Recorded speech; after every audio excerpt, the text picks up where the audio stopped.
The cabinet under the leadership of President Kibaki has come under fire in recent weeks for seeking to push a constitutional amendment to change the date of the first election under the new constitution from the second Tuesday of August 2012, as provided for in the constitution, to the third Monday of December 2012.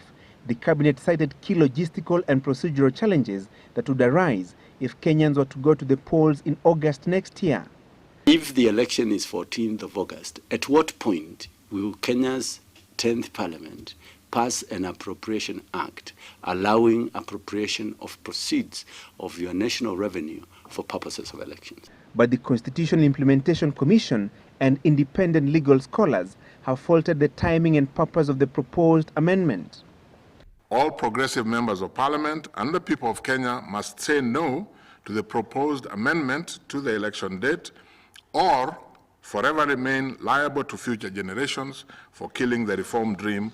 If we are amending the Constitution because we do not have adequate time, for example, to set up electoral systems, the solution should not be to amend the Constitution, which is a very, very drastic action. The solution will to try and expedite those processes, and we've done that before. During its Tuesday meeting, the cabinet approved changes to the earlier version of the proposed Constitution Amendment Bill 2011.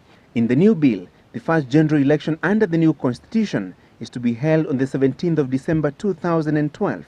The cabinet also approved a proposal that the 10th Parliament be dissolved on the 24th of October 2012. There are three different interpretations. There are those who say it ought to be August. There are those who say it ought to be December. There are those who say it ought to be March. My understanding of the bill that has been drafted by the Minister for Constitutional Affairs is that there is a wish to clarify the date so that it is not the subject matter of any dispute. And as the cabinet fine-tuned the Constitution Amendment Bill, the Supreme Court is expected to begin hearing petitions filed by various groups seeking a declaration and constitutional interpretation on the exact date of the first general election under the new order. The Supreme Court is going to ask itself, what did the framers and the makers of this Constitution intend when drafting the provisions on interpretation and when drafting the election date? They intended to arrest certain mischiefs that we have had in the previous constitutional dispensation. One of it is to make the date clear.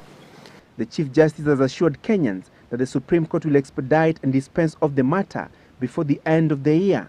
That decision is likely to come way before Parliament can begin debate on the proposed Constitutional Amendment Bill to change the election date from August to December. Under the procedures of amending the Constitution through the parliamentary initiative, an amendment bill can only be read for a second time in Parliament at least 90 days after its first reading, meaning the earliest the bill can be debated would be in January next year.